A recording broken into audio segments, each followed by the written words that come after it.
You won't believe what this HOA did. One peaceful morning in sunny Westwood Springs, a father of two, Jack Turner, watched in horror as a bulldozer rolled into his driveway. No warning. No court order. Just a smug HOA president named Karen and a fake bylaw printed on office paper.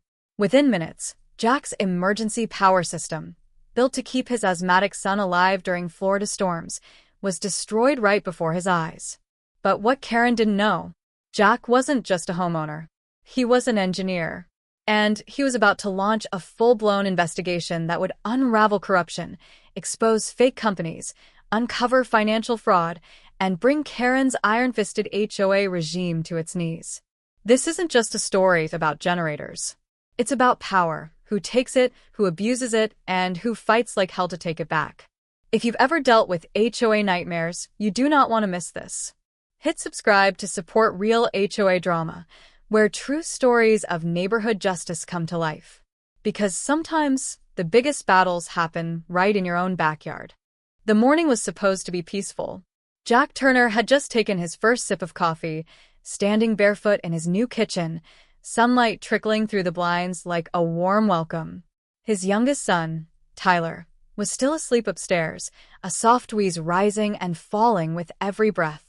Jack always kept one ear tuned to that sound, the sound of a 5-year-old with severe asthma, the kind that turned power outages into medical emergencies. That's why Jack had done what any responsible father would do. He'd built a power system in the backyard that could keep his entire house running, off-grid, clean, silent, and city-permitted. Then the ground started shaking. It wasn't an earthquake. It was worse. The rumble came first, deep and mechanical, then the high-pitched beep-beep-beep of construction equipment backing up. Jack's mug slipped in his hand, hot coffee splashing onto the floor as he rushed to the window. That's when he saw it. A bright yellow mini-excavator was crawling up his driveway like a mechanical cockroach from hell. Behind it, 2 men in matching utility uniforms stepped out of a white truck with the HOA logo slapped on the side. One held a clipboard. The other was already heading toward the gate that led to Jack's backyard. Jack bolted out the front door in boxers, socks, and an old t-shirt with the words, "Trust me, I'm an engineer," half faded across the chest. "Hey," he shouted, voice cracking with disbelief. "What the hell is this?" One of the men glanced at him, startled. "We're here on HOA enforcement duty," he said, not sounding the least bit sorry. "We're authorized to remove unauthorized mechanical installations." Unauthorized what? Jack felt his heartbeat spike. "That's my emergency power system. It's fully permitted by the city. I submitted everything, drawings, inspections, even the fire department signed off."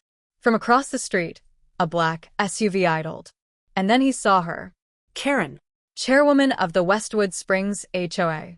She stood beside her vehicle, arms crossed, sunglasses perched like a crown, lips curled into what Jack could only describe as the smirk of someone who'd just keyed your car and left you a Bible verse on the windshield. "I told you, Mr. Turner," she called out, her voice like syrup laced with arsenic. "Your setup violates Article 9, Section 12 of the updated aesthetic guidelines. Mechanical structures that are visible from public walkways must be removed immediately."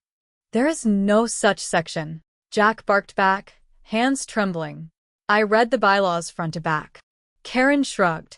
"Maybe you missed the footnotes." Jack's heart dropped to his stomach. This wasn't just some HOA squabble about paint colors or mailbox heights. This was a hit job. A full-scale demolition of a system that kept his family, his son, safe during hurricane season. The generator powered the air purifiers, the backup fridge for Tyler's medications, the entire emergency setup he had meticulously planned over months. The excavator's bucket swung toward the fence. Jack ran, full sprint, across the yard, arms flailing like a man trying to stop a train with words. "Stop. My son needs that power to breathe. If you touch that generator, you're endangering a child's life." The operator paused, blinked. Karen didn't flinch.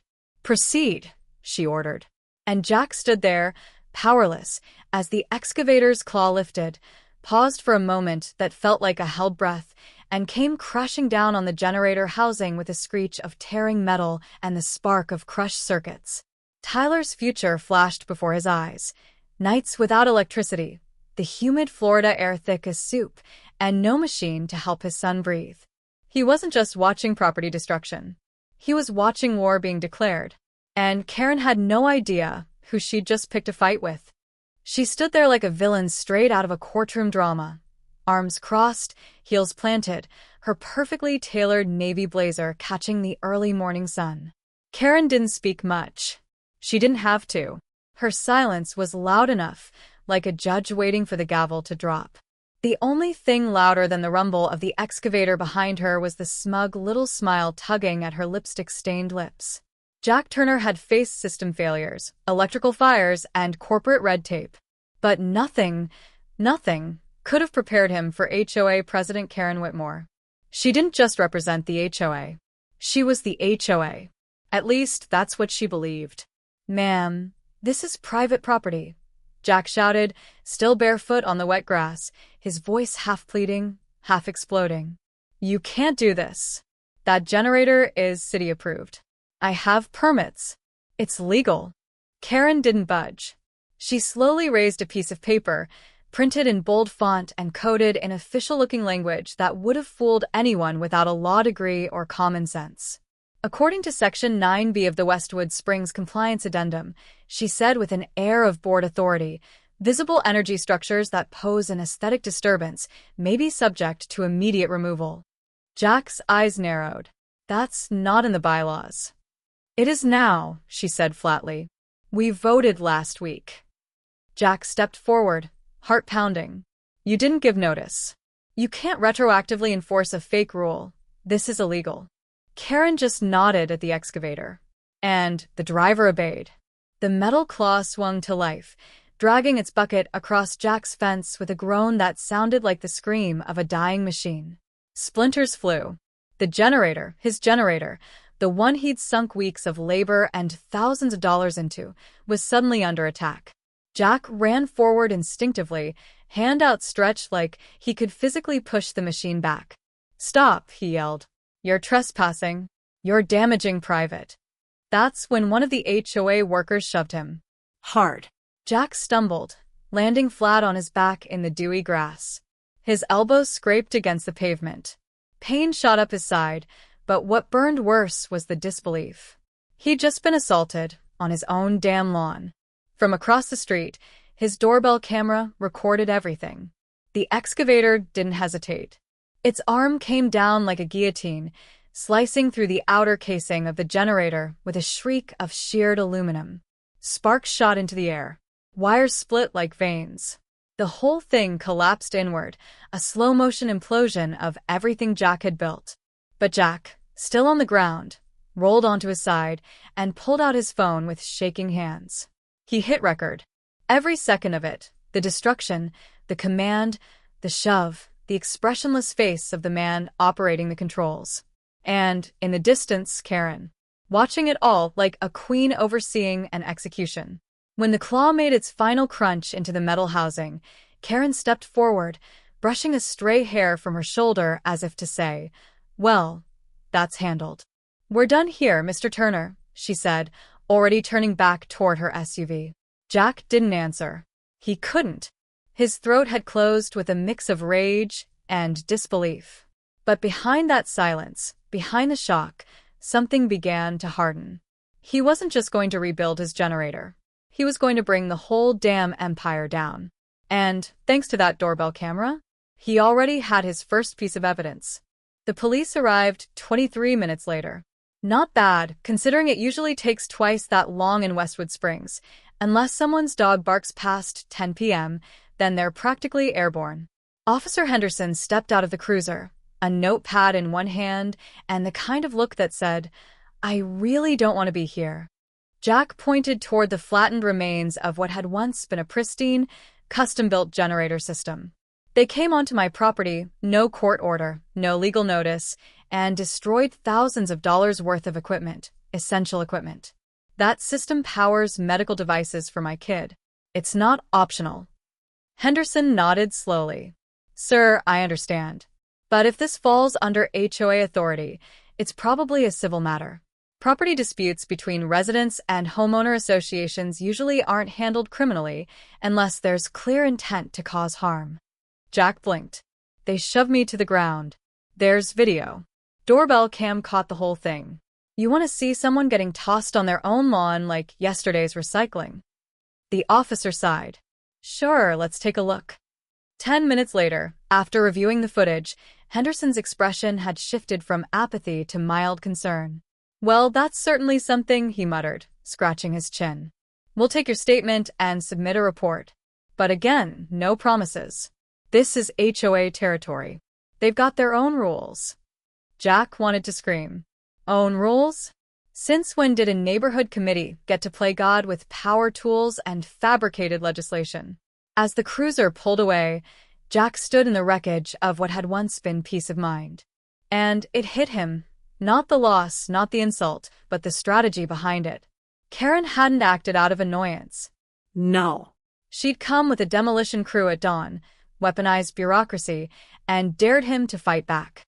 This wasn't about aesthetics. This was about control. And Jack Turner didn't do well with tyrants. He went inside, logged onto the HOA's member portal, and started digging. If Karen wanted to play legal games, he was about to flip the entire rulebook on her. First, he pulled up the HOA bylaws, every line, every amendment, every passive-aggressive footnote. He scrolled past outdated rules about grass height, basketball hoops, and whether flamingo lawn ornaments were culturally appropriate. But nowhere did it mention anything about generators, mechanical equipment, or off-grid power being banned. Then he searched for Section 9B, the so-called compliance clause Karen had waived like the 10 Commandments. Nothing. Zilch. It didn't exist. And yet she'd cited it like gospel. She'd printed a fake document, marched a demolition crew onto private property, and destroyed a medically necessary energy system. The implications settled on him like storm clouds. This wasn't Karen being a control freak. This was fraud. He leaned back in his chair, fingers steepled under his chin. A knot of realization twisted in his gut. Karen had done this before. She hadn't flinched, hadn't hesitated. The paperwork looked practiced, the timing deliberate. She knew what she was doing, and that meant this wasn't a one-time abuse. It was a pattern.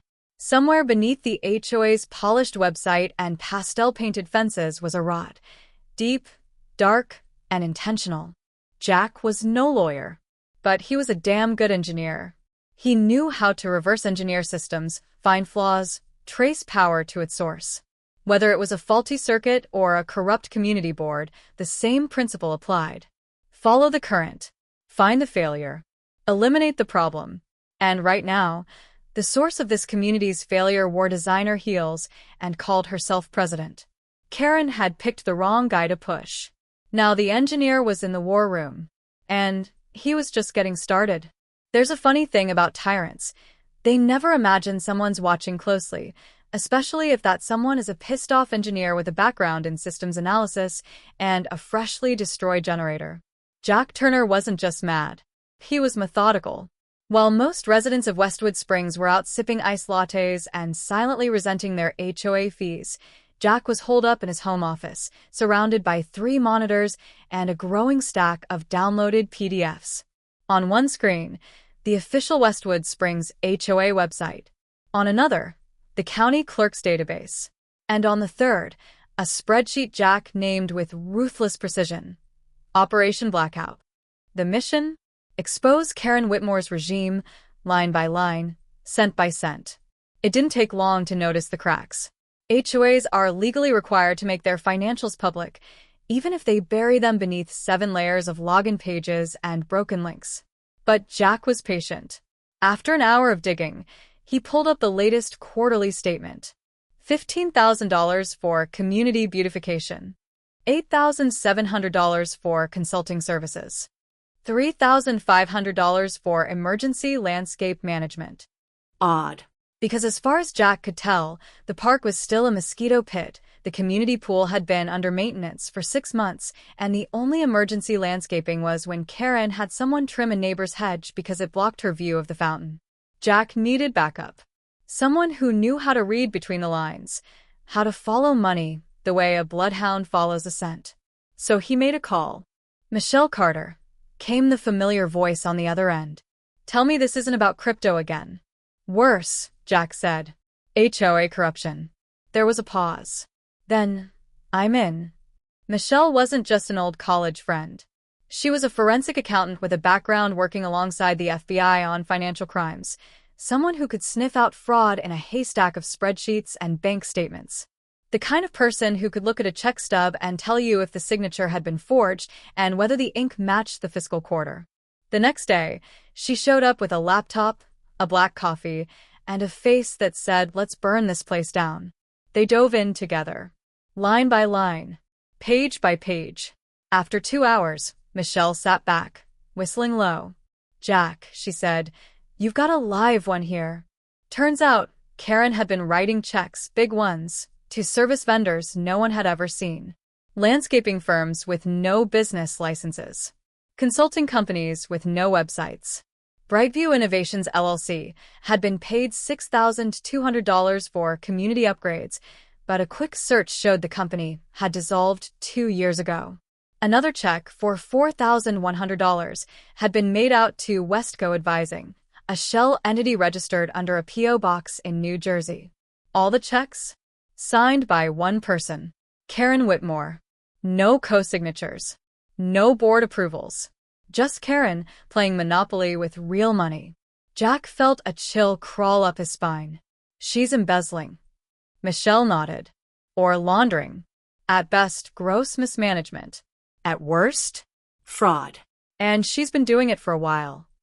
That was the moment Operation Blackout officially launched. Jack and Michelle weren't just going to file a complaint. They were going to dismantle Karen's power base, piece by crooked piece. Jack would track the HOA's legal overreach. Michelle would follow the money trail like a bloodhound in heels. And together, they'd expose the empire Karen had built on false authority, fake invoices, and fear. Karen thought she ruled Westwood Springs. But she didn't count on a guy with a ruined generator and a grudge. And she sure as hell didn't count on Michelle. At first, Jack thought it was just a bird. One of those big, clumsy Florida hawks, circling low in search of something edible. Maybe a squirrel. Maybe Karen's soul.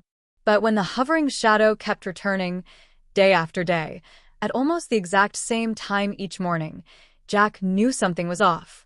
He was in the backyard tinkering with a backup inverter when he caught it for real, a sleek black drone, hovering just above his property line, its tiny camera eye fixed like a sniper scope.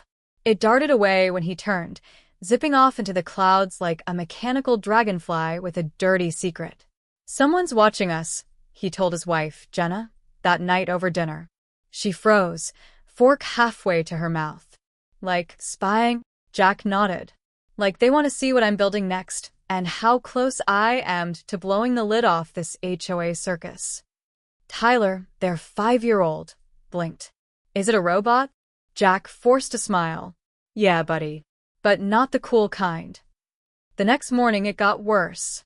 Jack opened the mailbox expecting the usual junk. Coupons, HOA newsletters filled with passive-aggressive font choices, and another bill for trash pickup. Instead, he found a plain, white envelope. No return address. No postage. Inside, a single sheet of paper, folded once. Scrawled in thick black ink, in blocky handwriting that tried to look casual but felt desperate. "Stop before it gets worse. You don't know who you're messing with." No signature. Just that. A threat disguised as advice. The paper smelled faintly like cologne and mildew. Jack stared at the note, then at the sky. No drone today. But the message had landed all the same. He scanned it, photographed it, bagged it like evidence from a crime scene. When Michelle dropped by later that afternoon, he handed it to her. She raised an eyebrow. "So, now we've got surveillance and anonymous threats?" Karen's playing dirty. Jack ran a hand through his hair, tension making his jaw tight. "She's not just trying to scare me. She's trying to rattle my family." They both turned toward the house. Through the window, Jenna was sitting on the couch with Tyler in her lap, reading his favorite book. Tyler was giggling. Oblivious. Safe, for now. Jack's fists clenched. I won't let her win. That night, he installed motion sensors around the backyard, rerouted the doorbell cam to a cloud server, and rigged up a high-frequency audio jammer just in case the drone came back. It wasn't paranoia anymore, it was precaution. But even with the security upgrades, things didn't feel secure. Tyler had a coughing fit around midnight. Jack bolted from bed, rushing to check the backup oxygen tank, praying it held. The old fear returned, of blackout nights, of power lost when it was needed most. He remembered the sound of the generator being crushed under Karen's orders, and something inside him hardened like concrete. This wasn't just about bylaws or bad accounting. It was about control, about fear. And Jack Turner had seen enough of both. The next morning, he stepped outside, holding his coffee like a shield, eyes scanning the sky. The air was still, blue, almost serene. He raised his voice, not loud, just enough for whoever might be listening. You want to scare me? Watch me rebuild what you destroyed. Then he turned and went back inside, straight to the war room. The note had failed. The drone had failed. Karen had no idea. She wasn't fighting a homeowner. She was fighting an engineer who'd just taken it personal. If Karen Whitmore was the iron fist of the HOA, then Ross Delaney was the limp handshake. Jack had seen him at community meetings, always a few seconds behind the agenda, nodding anxiously, clutching his clipboard like it might leap out of his hands and testify against him. The man had the aura of someone who had been accidentally promoted and was too polite to correct the mistake. So when Jack rang Ross's doorbell one Thursday afternoon, he wasn't expecting resistance. But he wasn't expecting confession either. Ross opened the door with the nervous energy of a man expecting a Girl Scout, but getting a subpoena. Oh, Jack. Hi. Jack got straight to it. I need 5 minutes. About Karen. And the HOA accounts. Ross's eyes darted to the street, then back. Come in, he whispered, like they were about to rob a bank instead of discuss landscaping budgets. Inside, the house was modest and overly quiet, the kind of place where nothing ever moved unless someone told it to. Ross poured 2 glasses of room temperature water and sat down like he was waiting for anesthesia to kick in. Jack didn't waste time. I know Karen's been doctoring the financials. I've got copies of checks made out to fake companies. All signed by her. No backup documentation. I also know you haven't had a full board meeting in over a year. So here's the question. Are you just clueless or complicit? Ross swallowed hard. His hands trembled around the glass. For a second, Jack thought he might lie. Then Ross exhaled. Long defeated. I tried to push back once, he muttered. Asked for receipts after she approved a $12,000 tree beautification invoice. She told me if I kept asking questions, I'd be replaced faster than a mailbox with chipped paint. Jack raised an eyebrow. So you stayed quiet. She controls the bank account. Won't let anyone else sign off. Half the board thinks she's just assertive. The other half's terrified. Jack leaned forward. And what are you? Ross didn't answer, but the look in his eyes said tired. That night, Jack called a few neighbors. Then a few more. Word spread faster than mold in a Florida crawlspace. Within 72 hours, he'd organized a backyard gathering, socially casual on the surface, but quietly revolutionary beneath. They called it the Freedom Homeowners. It started with grilled hot dogs and iced tea. And then the floodgates opened. One neighbor recounted how Karen had ordered his garden ripped out because cabbage wasn't ornamental. Another showed photos of their freshly painted blue door, forced to be repainted taupe or beige only. A woman named Linda nearly cried as she described Karen threatening to have her elderly cat removed for violating pet noise ordinances. Someone else had a fence taken down because it interfered with the community's open visual rhythm. Open. Visual. Rhythm.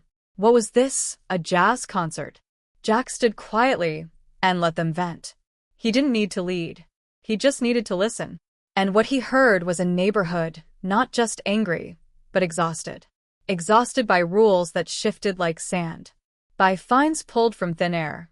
by a woman who acted less like an HOA president and more like a monarch with a clipboard. And for the first time, they realized they weren't alone. That night, Jack added a new tab to his growing evidence dossier: witness testimonies. Karen had controlled them through isolation and fear. But now the neighborhood was talking. Now the silence had broken. And when enough people realize they've been played, the house of cards doesn't just fall. It implodes. The Westwood Springs Community Center hadn't seen this many folding chairs since the Great Bingo Uprising of 2017. But this wasn't bingo night. This was war. Karen had called an emergency HOA General Assembly, framing it as a discussion on escalating homeowner misconduct and enforcement strategies. Translation: she planned to drag Jack Turner in front of the entire neighborhood and make him an example. A cautionary tale. A homeowner hung out to dry between the taupe-colored walls and regulation hedges. She expected a lecture. She had no idea she was walking into a tribunal. Jack arrived 30 minutes early, flanked by Michelle Carter, forensic accountant turned financial avenger, carrying a laptop, a smile that said "let's end someone," and a manila folder so thick it needed its own chair. Operation Blackout was locked and loaded. Neighbors trickled in. Then they poured. And unlike most HOA meetings, where bored faces stared into the abyss of budget pie charts, this crowd was charged. Buzzing. Whispering. Many of them had been at Jack's backyard gathering. Most had a Karen horror story. All were ready to see the curtain pulled back. Karen, of course, made her entrance fashionably late. Heels clicking, hair sprayed into submission, suit jacket so stiff it looked bulletproof. She took her seat at the head table, flanked by two board members who looked like they'd rather be anywhere else. She adjusted the mic like a queen addressing her subjects. "This meeting," she began, "has been called to address an alarming rise in noncompliance, particularly regarding unauthorized energy systems and community defiance." Jack raised his hand. Karen's eyes narrowed. "Mr. Turner, this is not open forum yet." "It is now," he said calmly, stepping forward. Gasps. Murmurs. A few claps. Karen's jaw clenched. Jack placed a thick folder on the table with a satisfying thump. "I have evidence that the HOA leadership, specifically Karen Whitmore, has engaged in financial misconduct, abuse of power, destruction of private property, and falsification of official documents." He stepped aside.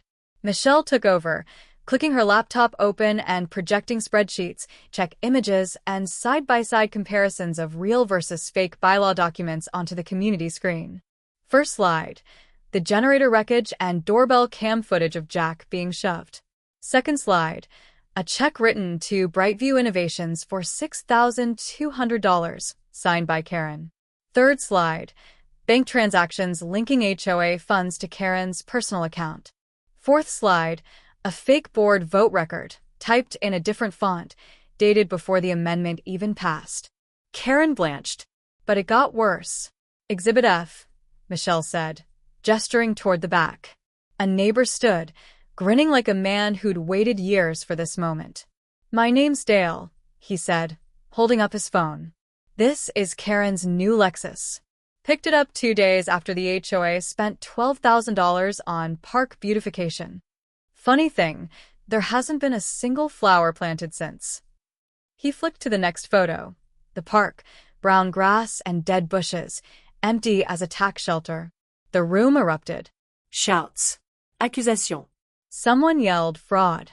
Another demanded an audit.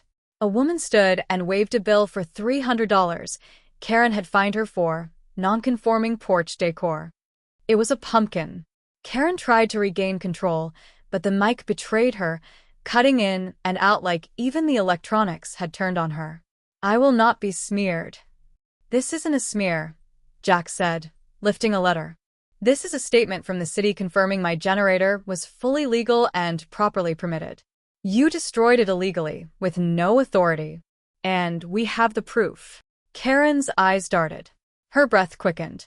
Jack stepped closer, voice calm but razor-sharp. "You tried to turn this meeting into a public shaming. Congratulations. It worked. Just not the way you planned." The crowd rose like a wave. And Karen? She sank. Karen had always counted on control. Control of the room. Control of the rules. Control of the silence. But that night, at the Westwood Springs Community Center, silence wasn't something she could command. Her face was flushed, her voice sharp as she leaned forward into the mic. This is an orchestrated smear campaign led by a disgruntled homeowner and a so-called accountant with no jurisdiction. Let him finish, a voice shouted from the back. Let her finish, another cried, pointing to Michelle, whose slideshow had stopped on a freeze frame of Karen's signature, next to an unregistered vendor's name and an amount just large enough to warrant prison time. Karen's lip twitched. These are fabricated. They're audited, Michelle snapped, her voice calm but deadly. Your signature appears on 12 checks to non-existent companies. None of those companies have tax IDs, business licenses, or verified services. Meanwhile, those funds line up exactly with deposits made into your personal checking account at Clearwater Community Bank. A wave of whispers rolled through the room. Angry, disbelieving, then furious. Karen tried to interrupt again, but Jack was already stepping forward, pulling a final folded letter from his folder like a magician revealing the ace. This, he said, holding it high, is from the city of Clearwater. Dated. Stamped. Verified. He passed it to the projector. Michelle clicked to the live camera feed. The screen lit up with a bold city seal and 2 simple sentences. Mr. Jack Turner's generator system complies fully with all municipal codes. Its removal was unauthorized and constitutes destruction of permitted private property. Boom. It was like someone had set off a firecracker in a cathedral. Gasps. Applause. Shouts of, "I knew it," and "She lied," echoed through the room. A man stood on his chair. Someone in the corner threw their HOA citation into the air like a graduation cap. Karen looked like a balloon 3 seconds from popping, face pale, jaw clenched, the illusion of control slipping through her fingers like beach sand in a hurricane. You have no authority, Jack said, voice louder now. No authority to rewrite bylaws on your own. No authority to destroy private property. No authority to funnel our dues into your shopping sprees and car upgrades while the park rots and the pool's been shut for 9 months. Karen's eyes darted toward the door. Her voice trembled. You're going to regret this. But no one was listening anymore. The crowd was standing, clapping, shouting. Michelle calmly packed up her laptop like a lawyer who knew the verdict before the gavel dropped. I move, someone yelled from the audience, that we suspend Karen Whitmore effective immediately pending full financial audit. I second it, came the reply. Hands shot up. Jack watched the vote unfold like a slow-motion avalanche. Unstoppable, beautiful, devastating. Karen stood there, frozen. Then, without a word, she turned from the microphone, knocking her chair to the floor with a sharp clang. A couple of neighbors tried to block her path. She shoved past them, heels clicking faster now, toward the exit and whatever scraps of dignity she could still gather. But it was over. The empire had crumbled. The queen had no crown. And the community finally had its voice back. Justice doesn't always arrive with flashing lights and handcuffs. Sometimes, it walks in quietly through the side door, wearing a brown blazer and a badge tucked into its belt, watching, listening, taking notes. As the chaos inside the Westwood Springs Community Center reached a fever pitch, Jack caught a glimpse of a familiar face near the entrance. Deputy Morales, the same officer who'd responded weeks ago when Jack first called in the destruction of his generator. Back then, Morales had been hesitant, cautious, brushing it off as probably civil. Not tonight. He wasn't here to shrug and file a report. He was here to witness what looked a lot like the unraveling of a criminal case. Jack made eye contact. Morales gave a subtle nod, then leaned toward a man in a navy suit with a leather satchel and a sharp gaze, the kind of gaze that didn't blink unless he smelled something indictable. He didn't need to introduce himself. Jack knew. The district attorney's office had arrived.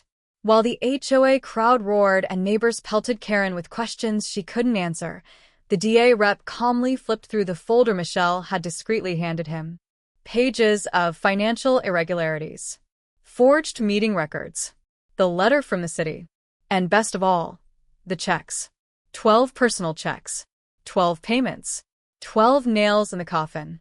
Karen stood frozen at the head table, her confidence melting like cheap foundation under stage lights. For the first time since Jack moved into this neighborhood, she looked human. Not powerful, not composed, just terrified. She grabbed her purse and began backing away from the mic as the crowd surged toward her with a hurricane of fury. "Where's the money, Karen?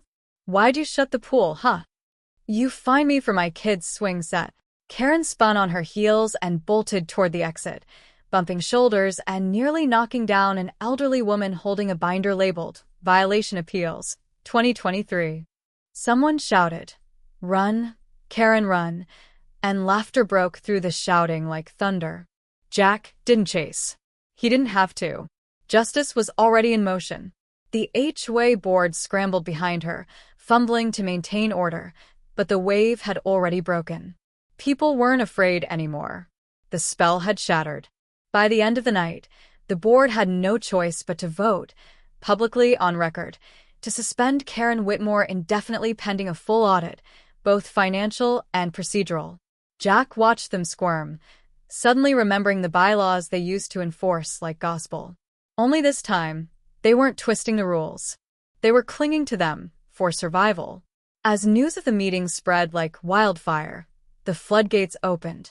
Homeowners began filing lawsuits, some for wrongful fines, others for property damage, a few for emotional distress. Karen wasn't just looking at HOA suspension. She was facing multiple lawsuits, a formal investigation by the DA, and possibly criminal charges if the amount embezzled crossed felony thresholds. And it would. Michelle had made sure of that. Later that evening, as Jack stood on his porch watching the moonlight flicker across his freshly repaired power system, he felt something deeper than relief. It was quiet vindication. The kind you earn not by yelling louder, but by building the truth piece by piece until it's too heavy for even the boldest bully to ignore. Karen had tried to bury him with bylaws. Instead, she buried herself with her own greed, her own arrogance, and a paper trail signed in her own damn handwriting. Justice had arrived, and it was just getting started. The silence in Jack Turner's backyard wasn't empty anymore. It hummed, a soft, steady rhythm, the quiet purr of a freshly installed, state-of-the-art generator system. The solar array above it gleamed under the Florida stars, paired with a new battery bank that could power a small hospital if needed. Jack didn't just rebuild what Karen had destroyed. He upgraded it to something unshakable. The settlement came quicker than anyone expected. Karen's legal team, bloodied from the wave of lawsuits and DA pressure, pushed for a quiet resolution. Jack walked away with full restitution, punitive damages, and, more satisfying than any check, the public apology from the HOA board. The city, embarrassed by the mess and grateful he'd handled it with grace instead of firebombs, waived all future permit fees. They even offered him a community safety grant. "For your resilience and commitment to clean energy," the mayor had said, smiling like she'd personally helped pour the foundation. Jack let her take the photo, anyway. Karen vanished. Her pristine white SUV disappeared from the neighborhood within a week.